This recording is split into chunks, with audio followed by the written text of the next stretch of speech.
I was in a hurry that morning. My flight had landed an hour late, and the airport was absolute chaos.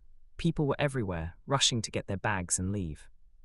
When my black suitcase finally appeared on the carousel, I grabbed it without thinking and headed straight home. It wasn't until I opened it in my living room that I realized this wasn't my suitcase. Inside were clothes far too elegant for me, silky dresses, heels, and neatly folded sweaters, but what caught my attention were the things tucked between them. A stack of love letters tied with a faded ribbon. A photo album filled with pictures of a smiling young woman, the same face I saw on the ID card in the front pocket. Her name was Emily Carter. And then a wedding dress. It was beautiful, ivory lace with delicate beadwork, carefully packed as if it was priceless. At first I thought about calling the airline right away, but something about the letters stopped me. The handwriting was elegant, almost old-fashioned, and the postmarks were from small towns across the country. Curiosity got the better of me. I untied the ribbon and read one. Emily, my heart counts the days until I see you again. You are my forever, my home, my reason for every morning. Every letter was signed the same way, D. No last name, no address, just D. The airline told me they couldn't share personal contact details, but they would try to locate her. That didn't feel good enough. What if she needed this suitcase urgently? What if she was getting married soon? So I decided to find Emily myself.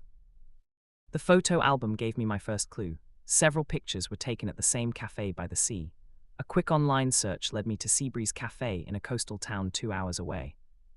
The next day, I drove there. When I walked in, I showed a photo to the waitress. Her eyes lit up. Oh, Emily, yeah, she comes here all the time, or well, she used to. Haven't seen her in a few weeks. She pointed me toward a small flower shop down the street, saying Emily used to work there.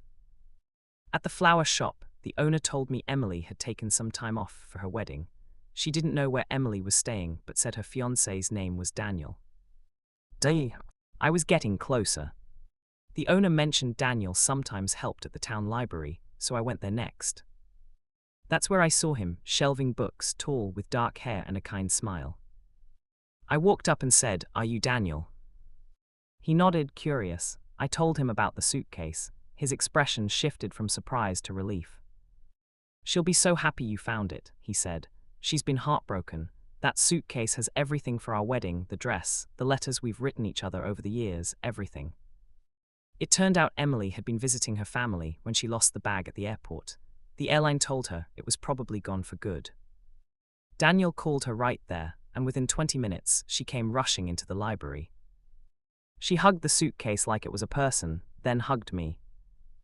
"You have no idea what this means to me," she said, eyes wet with happy tears. We ended up having coffee together, and Emily insisted I come to their wedding. After all, you're part of our story now. A few weeks later, I sat in that same seaside cafe, watching Emily walk down the aisle in her beautiful lace dress. And as Daniel slipped the ring on her finger, I thought about how a wrong suitcase had led to the right ending.